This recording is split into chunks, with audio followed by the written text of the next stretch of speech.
Hello, welcome everyone. Today we are welcoming Professor Andrew Johnson, who will be speaking to us about his article, Bureaucrats with Guns, or How We Can Abolish the Police If We Just Stop Believing in Them. Professor Johnson received his PhD in anthropology in 2022.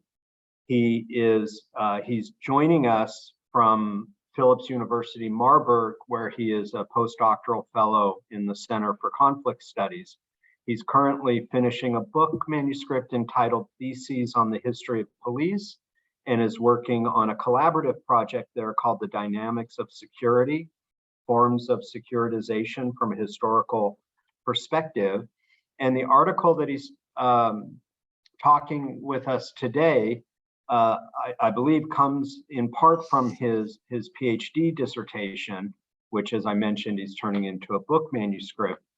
And one of the things that's so amazing about this article is how effectively he's able to take David Graeber's cosmological approach and apply it to the field of police abolitionism. And he's able to yield some very important insights for the movement. And he's able to provide a synthesis that hasn't really existed within the literature, and he's able to really challenge some of the existing wisdoms within that field. So I'm going to hand it over to him, and thank you for joining us, Professor Johnson. You know what? Thank y'all for having me. Thank you, Nika, in particular. Thank you, Stephen, as well. Museum of Care, the David Graeber Institute. It's a real honor. I do want to maybe correct the record. I actually don't have a PhD in anthropology. My PhD is in political science. And so I am just I'm a mock anthropologist. But the article, for anyone who hasn't read it, is published in Anthropological Notebooks, so a very well-regarded anthropology journal, and you can find it online there.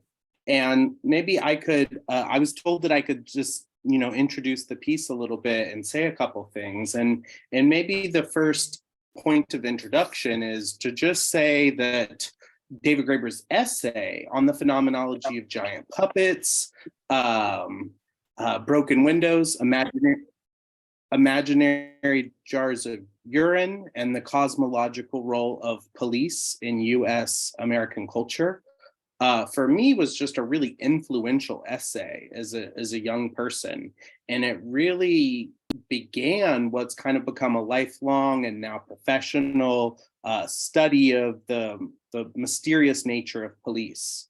And one thing that I found really interesting as I've kind of continued in this research is how little people engage with this essay or David's work within police studies.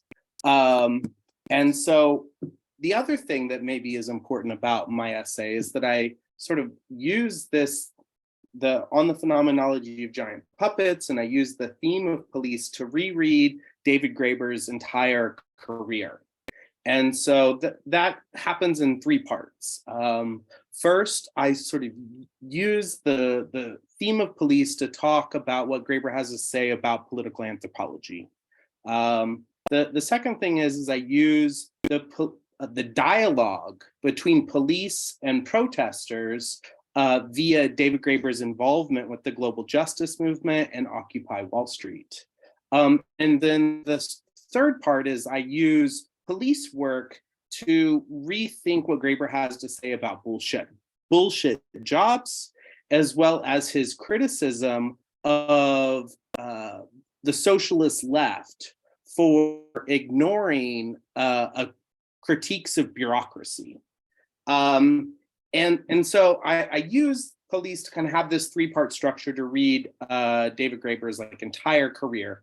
But I would want to, I kind of have a really interesting conclusion because this is not just my essay is not just a faithful reading of David Graeber's work.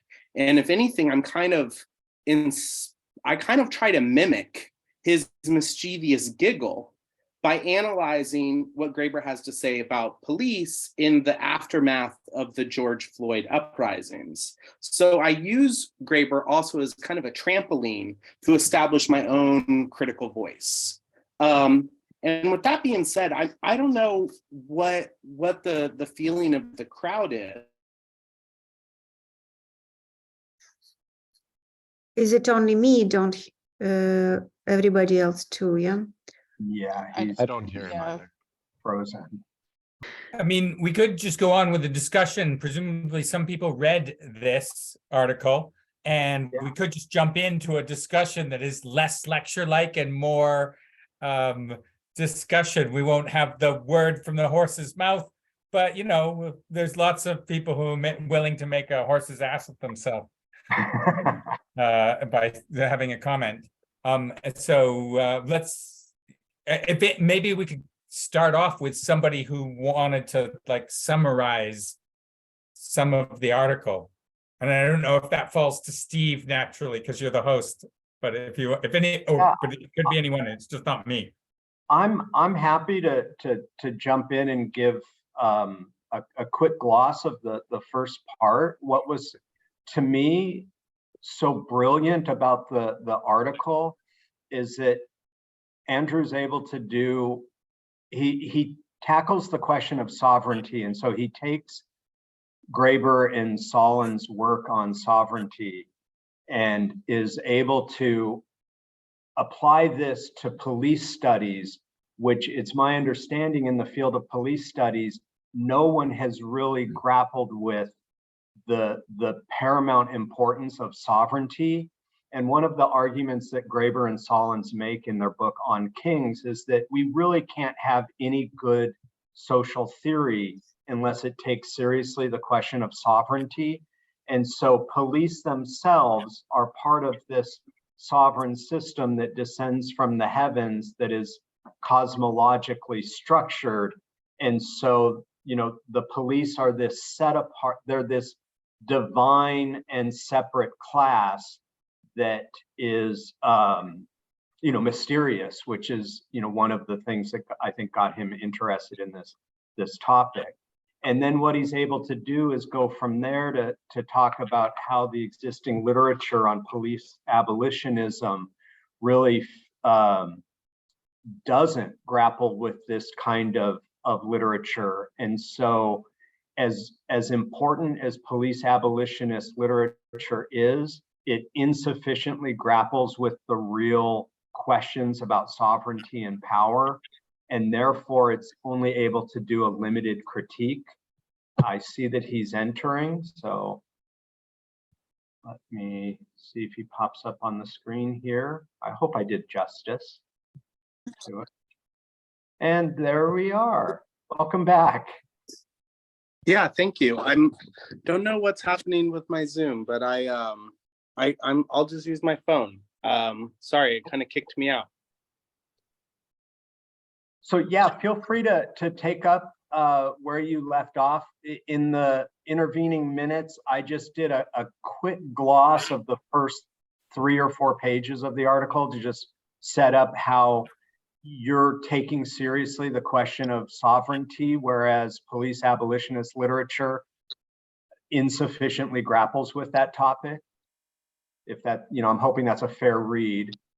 Yeah, I think that I'm really fascinated by the political anthropology and using it to rethink some of the core concepts of political theory. And so one of the things that Graeber does really well, and his work is really influential for me, is the thesis that there's states without police, but also there's police without states.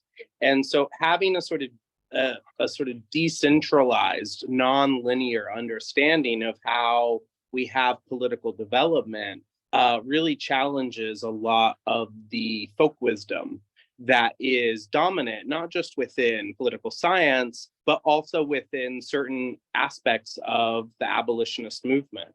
So for the advertisement for this for this event, y'all used the painting by Deleuze and George Warren, that there was a time before police and that time is coming again soon. And so I sort of use this to kind of rethink some of the abolitionist imaginary about worlds before police.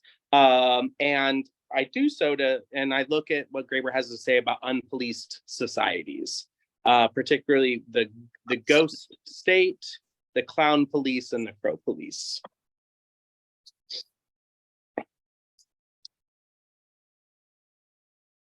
And maybe I can stop there. That kind of lays out the first section of my article.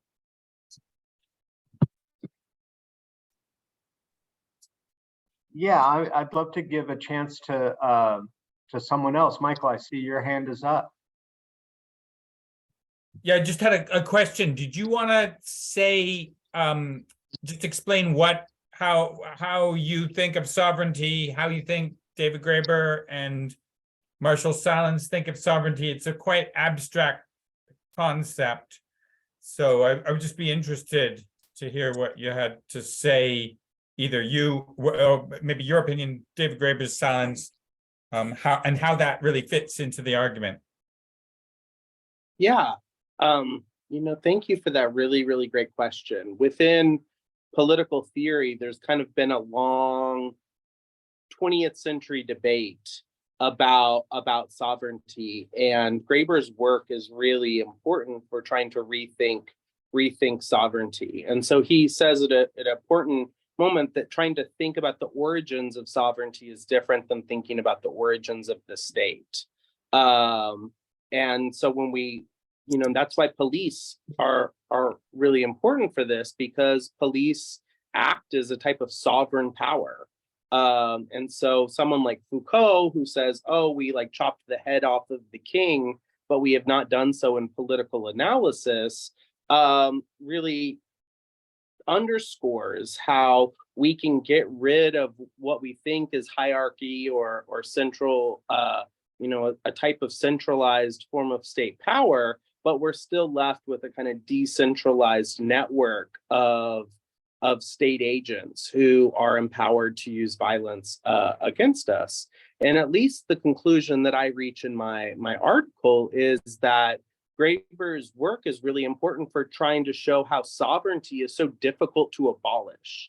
I think a lot of people, when they think about what abolitionism has to teach us about the current state of affairs, or sort of political theory is just kind of a large conversation, they really fetishize this word abolish, because they think of it as a type of categorical abolitionism, in which to abolish prisons or police requires these like abolitionist hypotheticals that make us have to defend or believe in that we can live in worlds without prisons, live in worlds without police.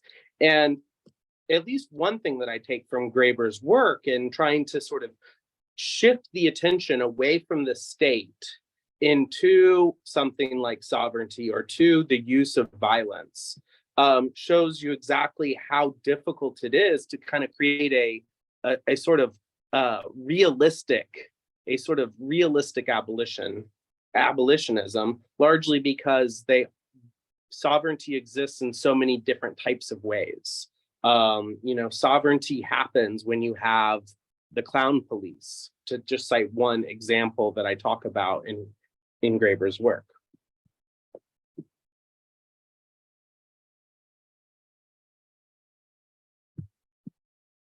Pablo?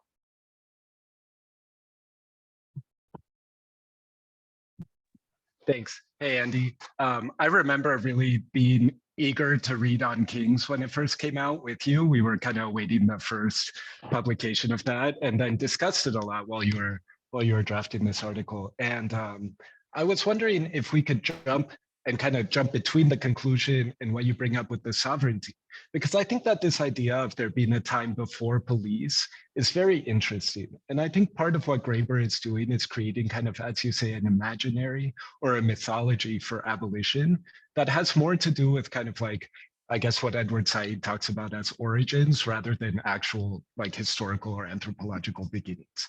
I think that part of this is in Graeber's work, where in his Fragments of an Anarchist Anthropology, he brings up the idea that one of the first oppressions may be of the woman by the man inside a family structure, right? And that this is a very anthropological oppression that has to do with, of course, the classical formulations of political sovereignty by like Aristotle and people like that. I think in your conclusion, you do a good job of saying like, hey, look, this is kind of a mythological work that Graeber did, but there's also real structures of power, and there's also real like locuses of repression, and that we can target and we can enter into conflict with. And so I wonder what the relationships between Graeber's kind of more mythological and more realistic anthropology are in your work. Yeah, I mean, thank you for that really, really great question that gets at the heart of matters. I mean, I think in one respect, I mean, I can't help but be very fascinated by Graeber's work and his interest in origins and beginnings. At the same point in time, I also kind of want to create a sort of materialist type of abolitionist thought that somewhat criticizes Graeber's use of political imaginaries. Now, the thing with that is that, like, you know, trying to think of Graeber as a person who has no real connection to social movements is just not true. You know, like as one of the most sort of important sort of social movement figures within you know, the first couple decades of the 21st century, I think, you know, he was intricately thinking about strategy and thinking about you know, sort of how you win sort of you know, sort of social movement struggles.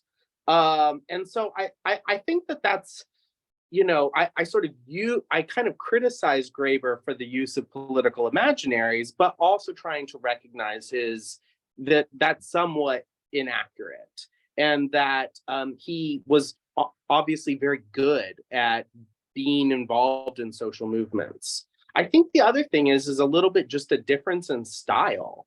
I mean, when I read Graeber, he's just so incredibly optimistic, you know? Like his account of the global justice movement, for example, is like, we were so surprised how successful we were. It wasn't like he didn't think of the global justice movement as a failure. He actually thought of it as having achieved its goals really quickly.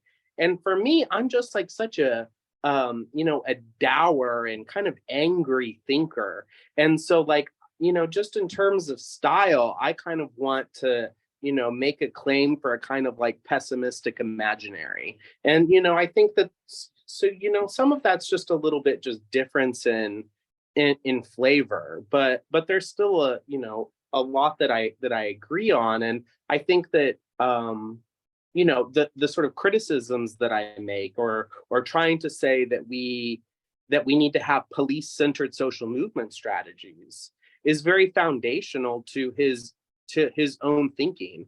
And so when he writes Direct Action and Ethnography, it puts police at the very center of his analysis of the global justice movement, and was trying to think about police as very central to the work of social movements.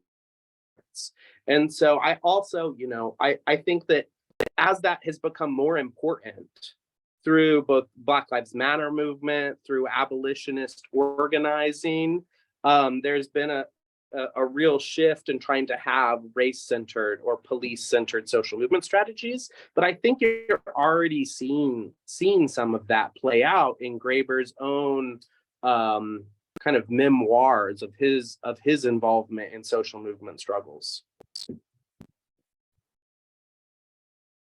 Thanks, Andy.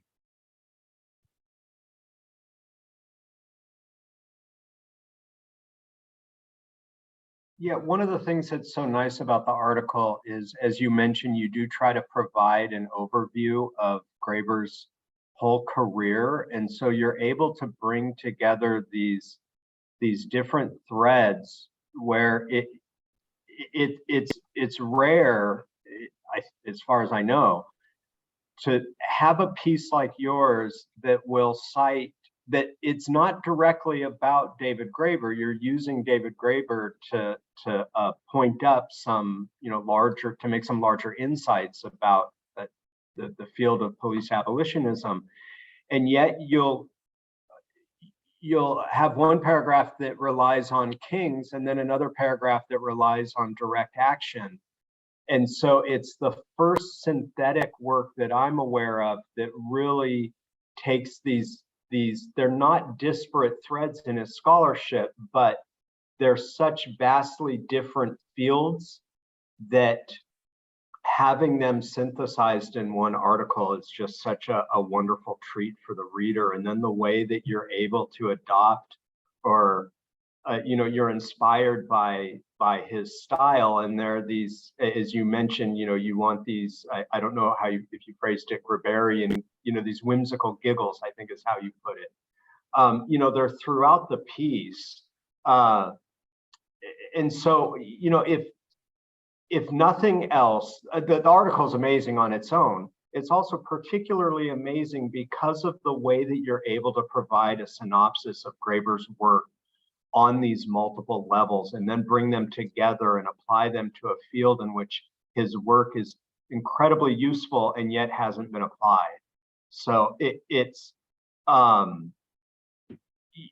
I consider the article a crowning achievement. I think it's one of the best pieces of ethnography I've read in the last couple, last year or two. So if there are those here who have not yet read it, I highly recommend reading it. It's especially if you're familiar with Graeber's work, because it's so playful in the way that he adopts some of the stylistic mannerisms. What I'm curious, when did you first encounter Graeber's work? And I'm curious how it resonated with what you were attempting to do already in your own scholarship. Yeah, I mean, well, first of all, it just really warms my heart to hear you say all of those things. I kind of put my whole soul into this essay, and I also very much did want to stand as a sort of a testament to sort of scholarship on Graeber's impact.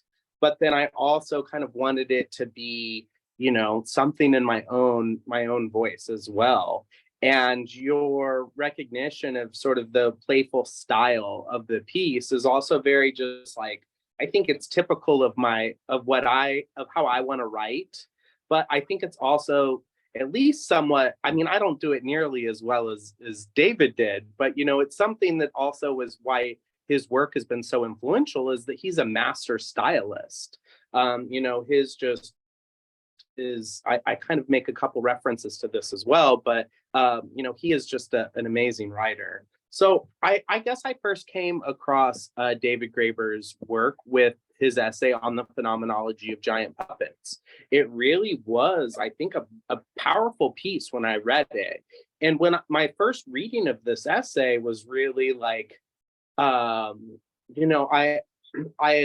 was kind of an experience of being like, oh, this is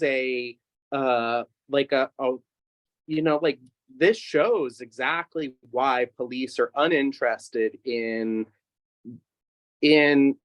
something like a fair sense of democracy, that they target puppeteer activists with such vigilance, and kind of breaking the rules to engage in what I call a kind of covert war. Like they're partisans in this covert war, largely to defend both like capitalist interest, but also these sort of like global bureaucrats within the IMF, the WTO. And so that piece was just really influential, and it has, and also it's stylistically amazing. You can kind of tell just from the title, On the Phenomenology of Giant Puppets. Who writes an essay about police in which the major protagonist is puppet activists. And so it's just a really fascinating essay that really stuck with me. And my work, I think, just kind of gradually shifted, and I started writing more and more about police. And some of this I was writing a little bit about Foucault, and then when I was at UCSB, I was like working a little bit on the Black radical tradition, but then I also was really interested in, as I read sort of Graeber's anthropological work, trying to see this as a real direct challenge to a lot of the historiography that currently exists about police within police studies. Foucault's one example, who, he talks about the sort of secret history of the police, in which the French invented policing in the 17th and 18th century. Another sort of like mythological origin is the sort of creation of the London Metropolitan Police in 1829. And Graeber's work, I think, or an anthropologist generally, is a really big challenge to this, by looking at pre-modern history and taking political formation really important. The other thing is I actually met David in Amsterdam when I was presenting I was presenting work on this topic, like largely about sort of the importance of anthropology in challenging a lot of the assumptions within political theory. And he was the keynote speaker, along with David Wingro, at a conference organized at the University of Amsterdam on anthropology, politics, philosophy, and allied disciplines. And so I got to meet him. I heard his mischievous giggle in person, and then was also really shocked, at the sort of kind of depressing moment of the global pandemic, to hear about his early demise. And that is kind of like when I started working on this piece in earnest, and sort of used his work as maybe kind of the inspiration to take what I wanted to say about anthropology and apply it through the lens of his contribution to both political anthropology, social movement studies, but also political theory.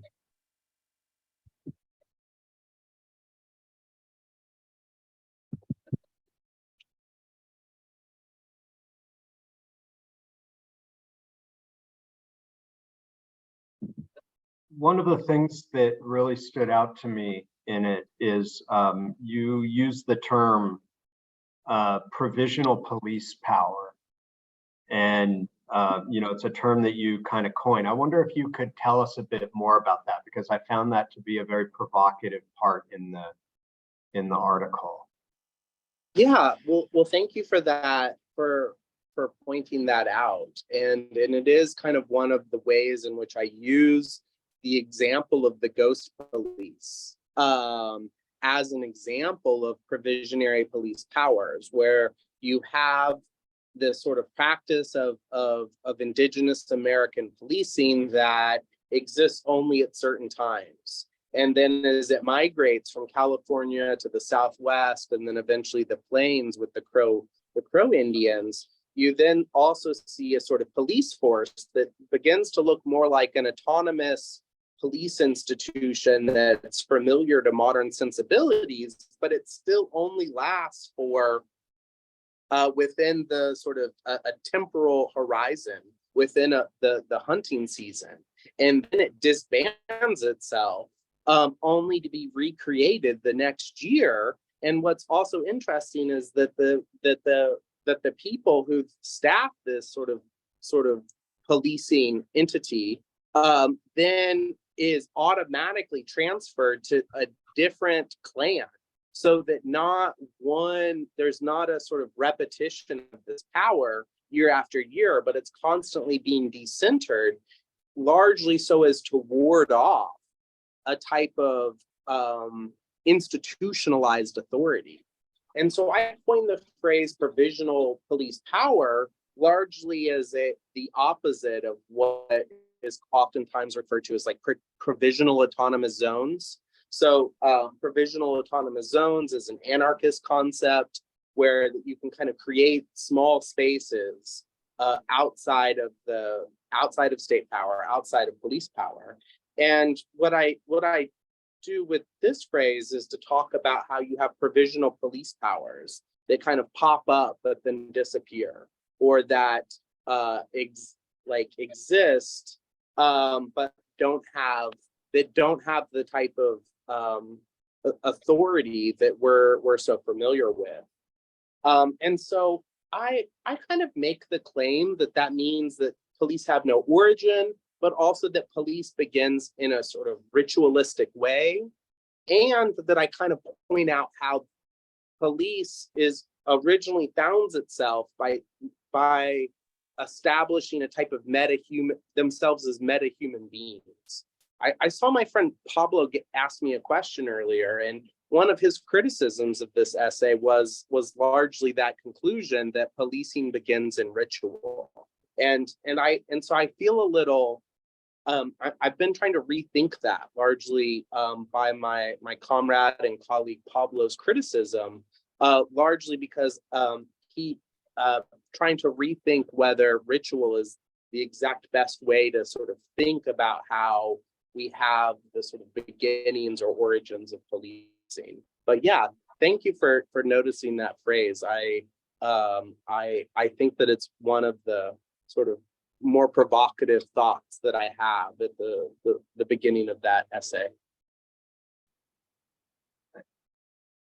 I want to see if anyone else wants to jump in. I certainly have more to say. Jovian, am I pronouncing that correctly? I apologize. You are, absolutely. You're right on the money. There's so many thoughts that happen when you're reading through this particular piece. Really amazing work on so many levels, and so timely, so absolutely timely. What's going on with the vigilante aspect of all this, Andy? Like the self-deputization of quote unquote citizens to carry out these sorts of violent actions. Just recently in New York City, where I'm from, where I grew up, this man was murdered in the subway. And we also see that there's this social media network of people that are, praising this idea, and they're in favor of, the guy who did this vigilante act. And on top of that, the Republican Party is raising, millions of dollars for this guy's defense in court. And, having grown up in New York, like I'm immediately thinking of Bernard Goetz, right, who did something very similar back in the 1980s, shooting people on the subway because one of them asked him for $5 or something to that effect. So I don't know, like we have a lot of propaganda out there, right? Take it probably most people in the room have watched The Wire and like enjoyed it and also been critical of it as well. Perhaps maybe didn't enjoy it that much, maybe just more critical of it perhaps. But we have this like blanketing of I don't know, this idea, like your use of the term metahumans is so interesting. It's like the humans are there to be exterminated by the metahumans, and the metahumans are almost like what? Like citizens or police or white people or rich people or whatever superordinated group in whichever society. Because I think one of our colleagues in the chat mentioned when you were briefly off the chat a moment before that this, is being spread all over the world at this point. And I just wonder, what your thoughts are on that, because this self-deputization seems to be a new frontier. And it's not even people who do the vigilante acts, but their support networks that are obviously, emboldening them to act like this. Yeah, I mean, thank you for that really great question, Jovian. So maybe this might be one example of a type of provisional police power, right? Where people can sort of self-deputize themselves to engage in vigilante violence on a subway platform. And this isn't the only example. There's a long history of that. And I think it's also really important for those of us who do police studies, there's a real push against trying to think about police as just, as just what we think of as a police officer in the badge and the uniform, but also associated with a lot of other types of institutions, but also associated with these sort of like mock police that sort of arise so as to imitate state violence, but are also given a type of immunity to do so. Oftentimes in a ad hoc sort of way. The other thing that I wanted to point out is my comment that police are partisans in a covert war against society. And in doing so, at least Graeber wants to really focus upon the relationship with the media, and the media as very involved in creating a moral panic about global justice movement activists, but also their use of imaginary jars of urine or water soakers full of acid. And so that the media becomes kind of an arm of the sort of police apparatus so as to create the sort of political conditions necessary for a militarized, hyper-repressive response. In response to democratic protesters. And I think that while I don't talk about it in my essay, those of us who are working within police studies are very interested in this kind of cozy relationship between police and fascists, or police and white supremacists. And that we're really wrestling with this very tight-knit relationship in which police oftentimes become protectors of white supremacist movements or white supremacist direct actions, let's say January 6th, or in Charlottesville, or with sort of stand your ground laws, or in New York City, but then they become kind of hyper repressive when focused upon left-wing activists. And I think that there needs to be something made about this, and that police are a right-wing institution. There's a reason why fascist, white supremacists, and police are sort of tied into a network together. White supremacist staff policing departments all throughout this country. There's been an organized attempt to infiltrate the FBI and police institutions by white supremacist networks. But then also there is a way in which they kind of have a selective enforcement and allow fascist and white supremacist violence to happen in a way that they would never allow even sort of non-violent left-wing protests to happen. The other thing that I think that maybe I'd like to have as a concluding comment is this idea of the meta-human beings.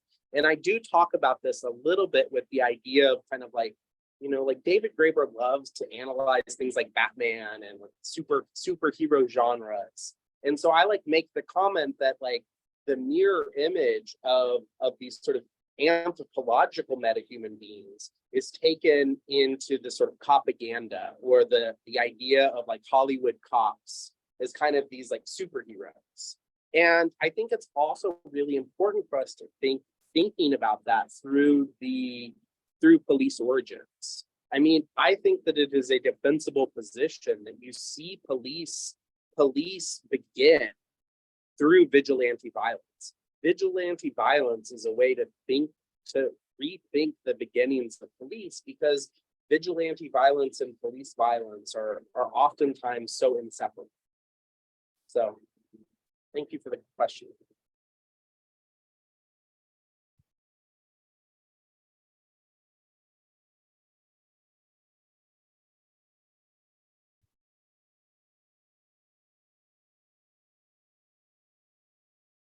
Michael?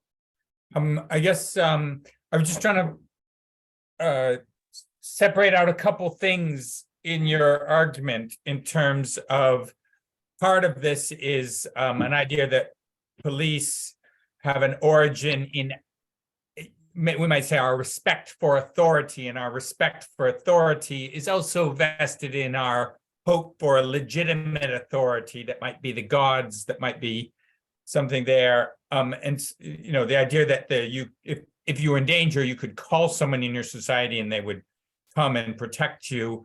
So these are parts of the idea that a part of the idea of police is an idea of sovereignty. The idea of, I was quite interested in what are examples of police without a state. Is that at some level vigilantism? The other part you point to quite very well is David Graeber's anthropology was really distinct from most other social scientists, in which he really points to the role of violence as an actual thing in the world and something that structures and shapes our world. And so look at police as being able to use violence, and then police also as being seen as, in some places, as legitimate. I love that phrase that Jovan used, propaganda. But I guess I was trying to separate those out and see what happens when, obviously at an individual level, lots of police are not seen as legitimate. There are whole sections of society that say ACAB, all cops are bastards.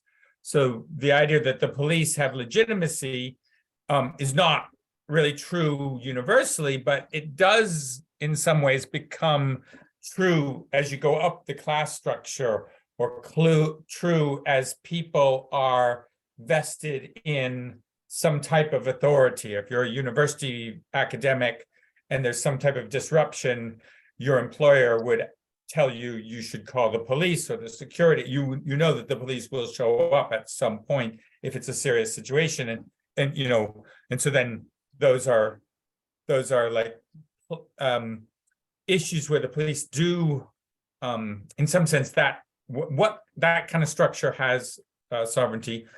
When you say that there's a claim that the police will go away if we just don't believe in them, can we separate that out between the police as belief in their authority, their sovereignty, and the police as a form of violence, a tangible form of violence? And is that an issue around, I mean, is there the real, I didn't really get whether or not Graeber's argument actually separates that out, and he's claiming the issue of is to unthink the police, which has been a long thing, you know, that old phrase that there's a cop in your head, you've got to kill it, from the 60s. I guess that's what I'm trying to think through. What happens when the delegitimizing of the police, there's still violence, but is that not still a victory that you're playing? Yeah, I guess that's where I'm at. And maybe also just the role of the police and the army would be also an interesting. Sure. Well, there's a lot there, but let me touch on a couple of things that I thought maybe I have something to contribute. So on the issue of legitimacy, it's one reason why I want to I kind of want to weaponize Graeber's mischievous giggle, not just as a sort of a comment, but actually as a type of social movement strategy. And so I kind of defend this idea of a silly abolitionism, in which I use Graeber's idea of the clown police to say that maybe we can keep the police around, but as long as we outfit them in clown suits and give them squirt guns and make them ride around on tricycles.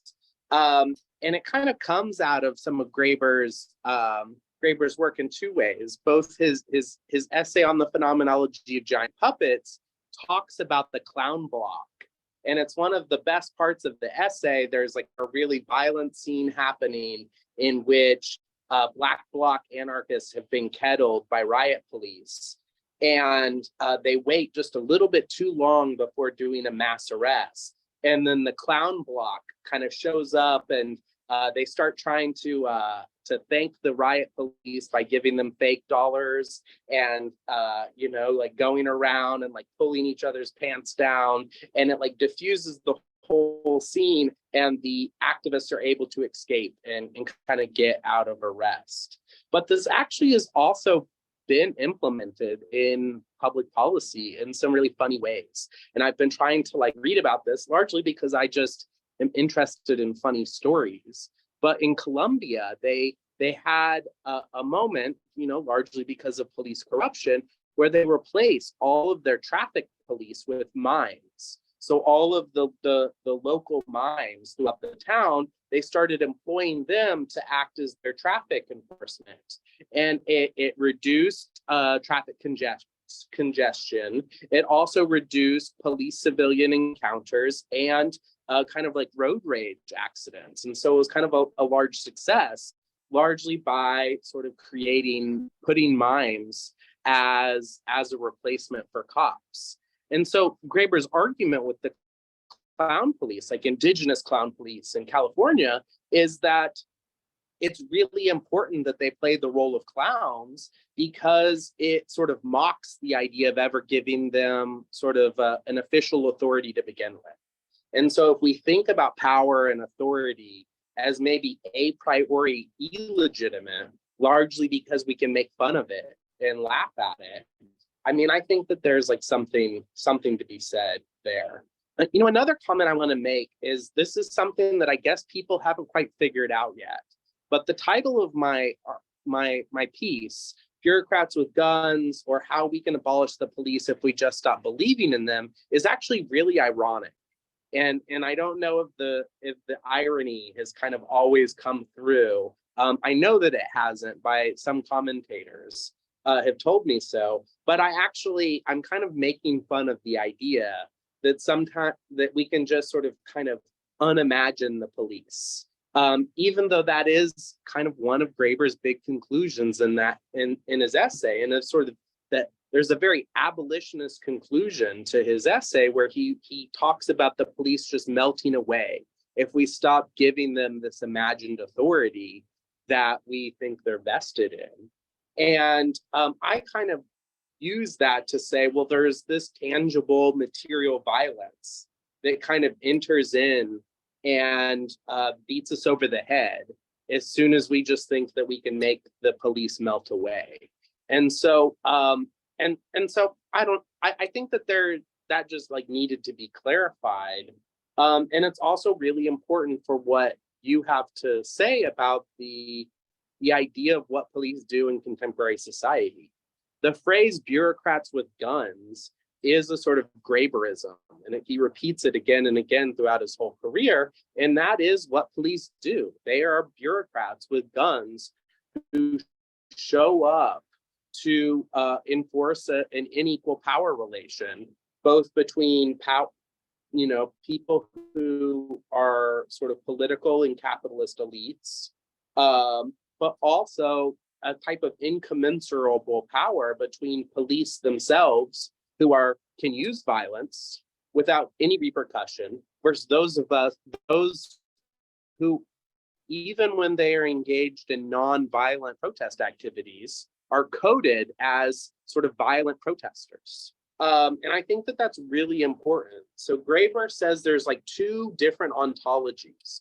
There's two different political ontologies, a political ontology of the imagination and a political ontology of violence, and that they're in competition. And so the role of political imaginaries is very foundational to Graeber's work. And at least for myself, I kind of push back upon this a little bit, largely because of violence has the ability to force the issue. And at least for myself, I've kind of make an argument that, burning down police stations has been more impactful than a lot of political imaginaries. So it kind of requires a little bit of a real struggle that, particularly when you're engaged in a type of what I say is a sort of covert war against society.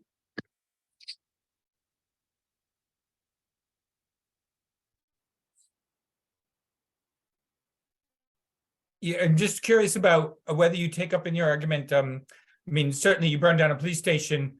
It has an impact on the police, but did it have an impact on the police violence, or did it have an impact on police legitimacy, or the imagination that the police are there? So, I mean, that's a question of whether de-imagining the police doesn't also involve some tangible ways in which one de-imagines the police. And then the other point is, of course, is the strategies of defund the police also relies upon de-imagining their legitimacy, because people are and that the police get funded because of their sovereign status, because they are pre-human beings in the sky, right?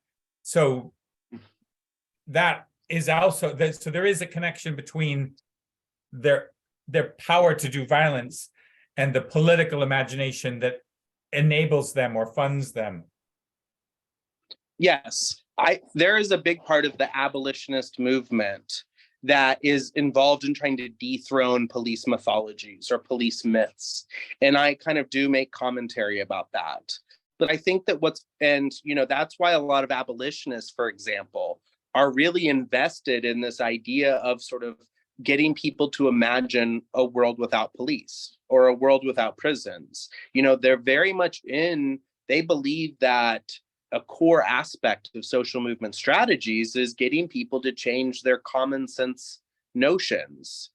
And so I think that is really important for social movements. Now, what I also find interesting about abolitionist organizing is that it also has, a really nuanced set of strategies. And one aspect of that is what's called the sort of defund the police movement. And I use Graeber's analysis of bullshit jobs and his book on bureaucracy to make an argument. So it's really interesting to think about. Are police an example of a bullshit job? I think that police are bullshit myself, but that's because they're social deleterious and they're harmful and they're not effective at what they say they're meant to be doing. However, if you talk to police, they think of themselves as superheroes, and they're paid really well, and they oftentimes enjoy their job. And so it really kind of sets a contradiction with how Graeber analyzes what is and what is not a bullshit job, because he says a bullshit job is a job that someone thinks is kind of socially useless. And I actually try to argue against this by trying to make a case for police as a bullshit job. But then I also do this to make an argument about why abolitionists, particularly through the lens of defunding police, provide a really they add a necessary aspect to the socialist left by incorporating a sectoral analysis and a criticism of like bureaucracy expenditure, that we spend so much money paying for repressive institutions, paying for violence work, and that often comes at the expense of care work. And so Graeber says something really interesting. He says the sort of social movements of, to come are setting up a big battle between those who do care work and those who are employed on behalf of violence work. And I think that that's a really important thing that a lot of those who engage in electoral organizing, I'll just call it democratic socialism, are really struggling with. And abolitionists add to this by sort of saying that we can't really have a a sort of left electoral social movement without realizing that every democratic social movement, whether it be about climate change, whether it be about abortion rights, whether it be labor struggles, are not going to be met by riot police. And the being able to fund the institutions we actually need to meet our basic needs will never happen insofar as all of our public budgets are being wasted on sort of repressive violence institutions. Hey, Andy, I wonder if I could jump in on this kind of question about the strategy, the imaginary, and the struggle. And I think that this is like a very central question in a lot of social science right now. I know, for example, in development discourse, we talk about like, well, what if we just kind of reconceptualize development? Would that change the uneven kind of distribution of development in the world? I don't believe so. I think that, like you say with police, there's a real tangible reality of violence, oppression, and struggle that happens. And there's a reason why people dispossess other people and take away their rights, right? And so I think that in a lot of ways, I want to challenge this idea of like changing imaginaries, because I think that in a lot of real senses, it's contributed to, for example, the paralysis of the left in the United States. And I think a good way to represent this is the fact that Republicans play hardball and win political victories all the time, and Democrats try to be reasonable and get nowhere.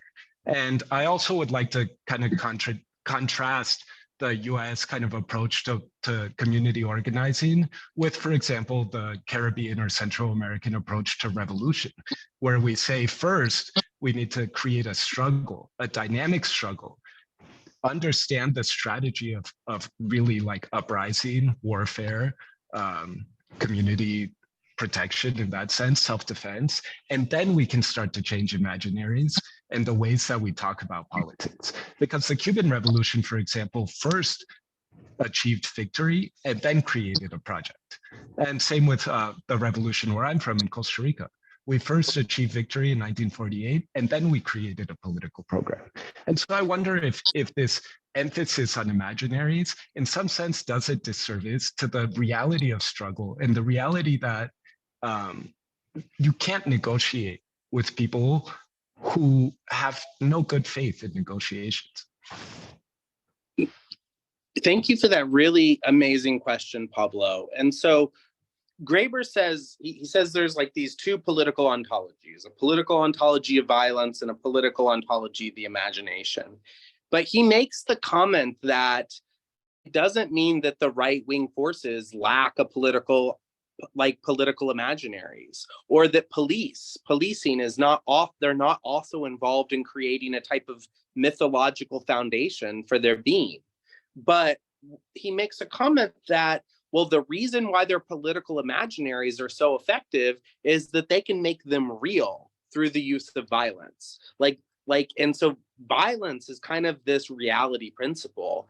And I mean, at least toward your other comments, I think that that's kind of maybe reflected in my own conclusions. I mean, I think that if you read this piece, there is a type of outright militancy that you might see towards the conclusion. And I don't know what that looks like. You know, Graeber says at another important time, and I had wanted to say this earlier, that no revolution has succeeded without police laying down their arms and joining the police. And so he uses this to analyze whether the police are a part of the 99% or not.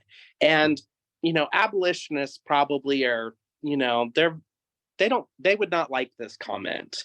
And, but there represents a real struggle for what does revolution look like, or militancy look like in the 21st century, particularly when, at least in Atlanta right now, they're charging, you know, protesters who showed up to watch a movie screening with domestic terrorism, right? Like, you know, you have protesters who were involved in the George Floyd uprising who are facing like decade-long felony sentences. You know, the technologies and sophistication of state violence are are incredibly powerful, that people who sort of, like, I think that there's a real challenge about whether the revolutions that we think about with the 20th century or the 19th century revolutions are still possible in the 21st century. And I certainly don't know that that's the case. One of the interesting parts about the George Floyd rebellion was that it was outright militant. It burned down a police station, and it targeted a sort of base that was used to project violence upon a community. And, I don't know if that's a public policy goal or a social movement strategy. And there's certainly a sort of huge backlash that has now come out against the sort of, I don't know, kind of like neo-militant left. Like, it is baked into this sort of fascist right-wing and institutionalized response to the Black Lives Matter movement, to the George Floyd rebellion. And these are real challenges, and people are, protesters have died, like there is widespread assassination of democratic protesters in the global South. And, there's also been decapitation campaigns organized by the FBI and by the United States to attack democratic social movements here in the United States and abroad. This is why violence is a reality principle. They can make their kind of dystopian political imaginaries very real, largely because they're so scary and have such dire consequences.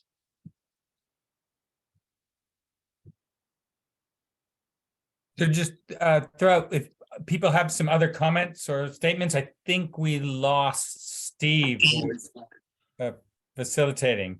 So, but what I mean, I just want to say, I agreed with Steve's comment about that. It was great. The beginning of the essay has all the summary of David's work, which shows it was a very good summary. So it's interesting to say that you slightly disagree with David Graeber, but these are like as a practical debate. You obviously have a huge amount of enthusiasm for him in the way that you've written and kind of demonstrate that thing. So I think that's a really interesting thing. So we've got a comment from, go ahead, AD.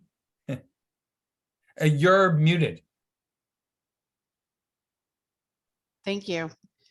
Andy, money seems to be a factor as well in combating the police institution. What's your take on that? Well, abolitionists have been at the forefront of kind of raising alarms about what's called the nonprofit industrial complex, the way in which social movements become easily co-opted by trying to become institutionalized. I mean, think about Black Lives Matter as an institution.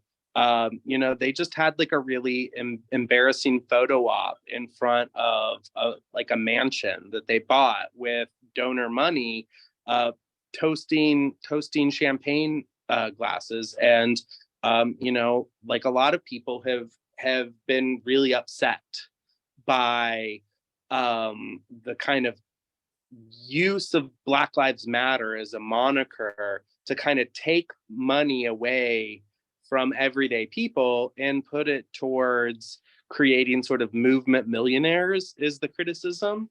But at the same point in time, I mean, I don't know. I think that that's a really important criticism. The way that social movements right now are easily co-opted by their creation of nonprofit industrial complex and pacification by the Democratic Party.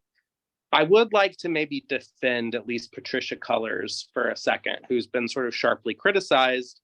It's really important to know that the founders of the Black Lives Matter movement, capital B, capital L, capital M, were all Black women. Patricia Cullors actually, lost one of her family members just recently. Keenan Anderson was killed in Los Angeles because he tried to hail down a police officer to get help because of a traffic accident that he saw, and then they tased him to death. And, you know, so I mean, I think that, you know, we can criticize movement millionaires. We can try to come up with a sort of a really nuanced understanding of how social movements are corrupted and captured by political elites and by sort of donors and by institutionalization through nonprofits. But at the same point in time, I mean, you know, they did have a powerful impact, and I think it's really important to see their role, you know, within, you know, the kind of the history that we've been living in. I think it's really important that you know, a lot of abolitionist organizing has really come out of a sort of Black feminism perspective, because they've sort of borne a lot of the costs from sort of pervasive police violence upon Black communities. Go ahead, Nika. Yeah, I want to point out on the time, because generally we try to keep this under hour, just because people are listening, that's amount of time. But also it's super interesting. We're so glad we invited you. Have so many ideas what we can do together. Like we just started to look through David's archive, and of course it's a lot of notebooks about Occupy and about police, notes for this article. So maybe we can, figure out something to do together in the future. I will just write you about this an email. But what I would be interested to talk more is about cosmology, what Stephen was talking in the beginning of the talk. Because when basically the end of the conversation was about practical solutions, and if the violence could be used, and what will be the outcome of that. And so David has another article about violence as a stupidity, as an absence of the dialogue, because if you cannot talk anymore with your opponent, then the only thing is left is just beat him with stick over the head. And he was, as you correctly quote, was thinking that the only way to win a revolution is to convince police to bring the police on your side. In other words, reorganize the cosmology of what is the police in your society, and that's a very interesting question to discuss. So maybe we can make another time for continuing this discussion in September, and make it more like an open forum, invite some other people. For example, Cory Doctorow, I don't know if you know this guy, he's a science fiction writer, Cory Doctorow.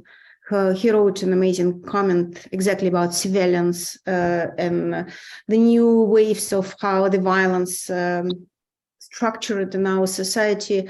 Follow up the conversation that we organized in the Museum of Care between Michael Hudson and Thomas Piketty about the deaths and connection to violence. I think it will be useful, very, very important part of this debate could be, and probably you know lots of people that we don't know. So I suggest, I don't know, we can exchange in emails in the after the, and then just create a little group and discuss the possible follow-up. Whoever interested, please write back. Thank you very much for coming. Yeah, thank you, everyone. Thank y'all for hosting me as well.